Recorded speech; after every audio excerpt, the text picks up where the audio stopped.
Hey, what's going on, folks? There are two different things I want to discuss in this video today, and both are pertaining to the television show mostly, because I've been getting a bunch of comments lately about the wall and whites being able to cross it, which I'm going to explain very shortly. But first I want to give my prediction about the wall and the whole Night's Watch in general. This is something I have discussed before, but at the time there was only a few hundred subscribers, so the majority of you do not know my thoughts on this, so I want to tell you what I think the future of the Night's Watch is going to be. And I think it's pretty obvious at this point that the wall is going to come down. Everyone that was living north of the wall has either came south with Jon, or they were killed and turned into whites. We know that Craster is no longer alive to supply the Night's King with babies to turn into White Walkers, and all the wildlings and other tribes have been killed as well. So there's no longer any purpose for the Night's King and his army to stay north. He is now going to come south to complete whatever this mission of his may be. And there are several ways that they could actually pass through the wall. During a vision, Bran was marked by the Night's King, which allows the Night's King to follow Bran wherever he goes, and enter anywhere he may be hiding, even if there is magic to keep him out. The mark on his arm now allows him and his men to pass through it, so this may have the exact same effect with the wall. When Uncle Benjen dropped Bran and Mira off outside of the wall, he made it a point to let Bran know that the wall had magic woven into it when it was built, to keep the others out, including Uncle Benjen. And considering we just saw the magic at the Three-Eyed Raven's cave get deactivated because of the mark on Bran, this may have been a hint that if Bran crosses the wall, then he is going to deactivate it there as well. But there has also been speculation that the Night's King could have a horn that can actually knock down the wall, or at least deactivate the magic in it, which would allow him and his men to cross through. And another way could possibly be by an ice dragon.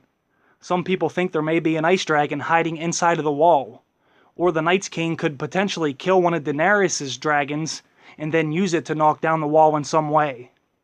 I actually think either one of these things are possible. The ice dragon inside of the wall is probably the least likely to happen, but it's still a possibility nevertheless.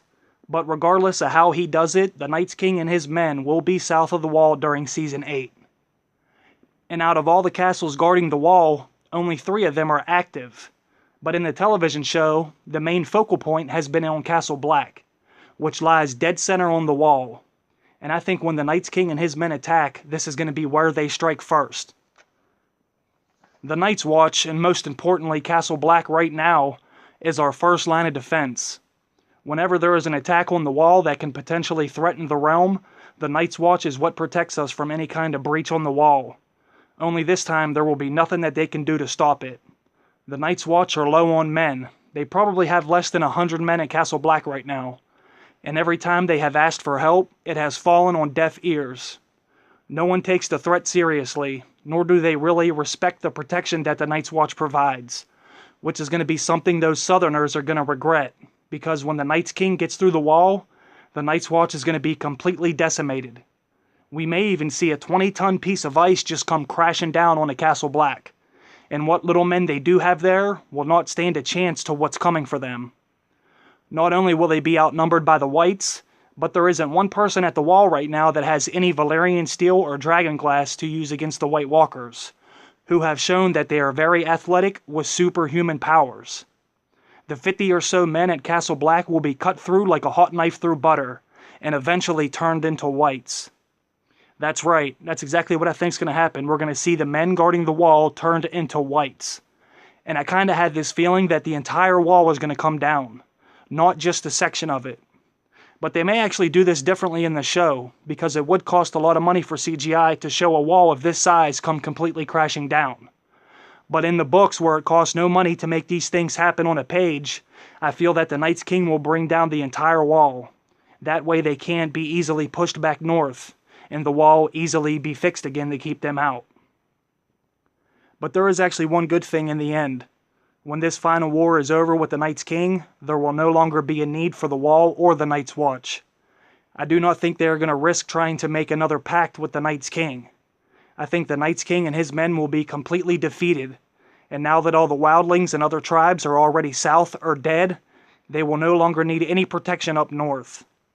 All of the threats that were once beyond the wall will cease to exist, so there will no longer be a need for a night's watch up there. In the end, I don't think the punishment is going to be dealt with the same way either. People wouldn't be sent to the wall anymore for the rest of their lives just for stealing a block of cheese. The entire way of life is going to be changed, and that's how I see the future of the Night's Watch and the wall ending. There will no longer be a purpose for it or a need for it, not after this war is over. But there's something else I want to discuss, something that has been a hot topic as of lately. And I'm assuming most of you have heard the plot leak, and most of you know that I give spoiler updates whenever reports or photos are released pertaining to certain scenes that are being filmed as Game of Thrones produces its 7th season. Well, one part of the plot leak states that Jon Snow and a few other characters are going to go north of the wall to capture a white. That way Jon can bring it south to show it to everyone. That way he can prove that there is a threat beyond the wall. And every time new photos are released as they film, it seems to be confirming that this is actually going to take place. And I've gotten dozens and dozens of comments about this scene. Most people are wondering how this is possible, because as far as we know, whites cannot pass through the wall. But first I just want to say, I think there's one important thing we need to keep in mind whenever we talk about this plot leak. We have to realize that we are reading everything out of context. We have no idea how they are going to set these scenes up. So when we read the plot leak and read one sentence that is meant to be an entire scene, we really can't assume that they are going to do these things without explaining how it's taken place. I think they may have actually written something really smart and logical, which is going to explain how Jon does take a white through the wall. But we're never really going to know by just reading this one sentence. So I think it's only fair to wait until we see how it actually plays out before we criticize it too harshly, myself included, because I didn't think it was right either. But Bran may actually cross through the wall and deactivate the magic, which might allow Jon to take the white through the wall. And there is also a legend that is known that no man can pass through the wall unless they are with a member of the Night's Watch. I think it's said along the lines of, once someone joins the Watch and takes their vows, they can now pass through the wall, and whoever is with them can pass through it too. So if you think about it, every time someone crosses the wall in the show, they were actually with a member of the Night's Watch. Jon was with the Wildlings when they crossed, and Sam was with Bran, Meera, Jojen, and Hodor when they crossed. The only other time in the show when someone got to the other side, they either climbed the wall like Jon and the Wildlings did, or they sailed around it like Stannis and Davos did. Which might explain how the other two whites got through the wall a few seasons back, when the one white attacked Lord Commander Mormont. And I know most people think those weren't whites just yet, but I actually think they were whites the entire time. I think the Night's King just deactivated them and had them play possum until the right time. It's really no different than the Trojan horse, really. Remember how Sam mentioned that there was no smell to them, that the dead bodies should have stunk? They pointed that out for a reason, I believe.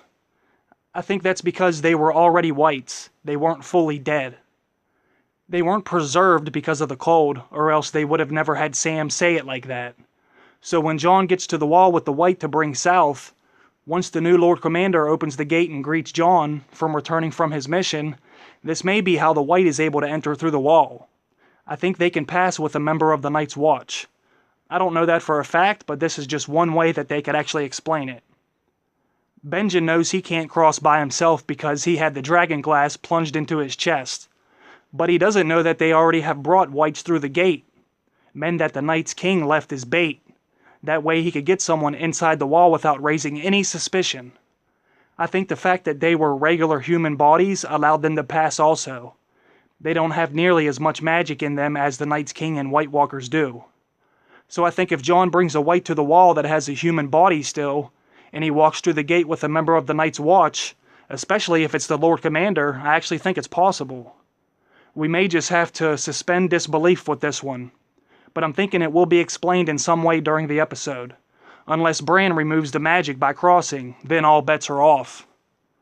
But I still have no idea how they're going to pull this off. I just wanted to throw some things out there and see what you guys think about it. Maybe together in the comment section, we can use this plus whatever other ideas you guys may have and come up with a better solution. So comment below and let me know what you guys think. And as always, I appreciate all you guys taking the time to listen and watch this. Even if you do disagree with me, we can still have a friendly debate about it. So, if you guys don't mind, do me a favor and hit that like button, and I will see you guys in the comment section. Thank you guys. Bye. They were killed and turned into whites. We know that Craster is no longer alive to supply the Night's King with babies to turn into White Walkers, and all the wildlings and other tribes have been killed as well. So there's no longer any purpose for the Night's King and his army to stay north. He is now going to come south to complete whatever this mission of his may be. And there are several ways that they could actually pass through the wall. During a vision, Bran was marked by the Night's King. Hey, what's going on, folks?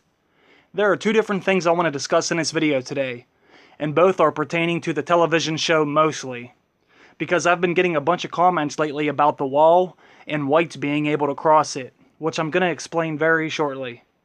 But first I want to give my prediction about the wall and the whole Night's Watch in general. This is something I have discussed before, but at the time there was only a few hundred subscribers, so the majority of you do not know my thoughts on this, so I want to tell you what I think the future of the Night's Watch is going to be. And I think it's pretty obvious at this point that the wall is going to come down.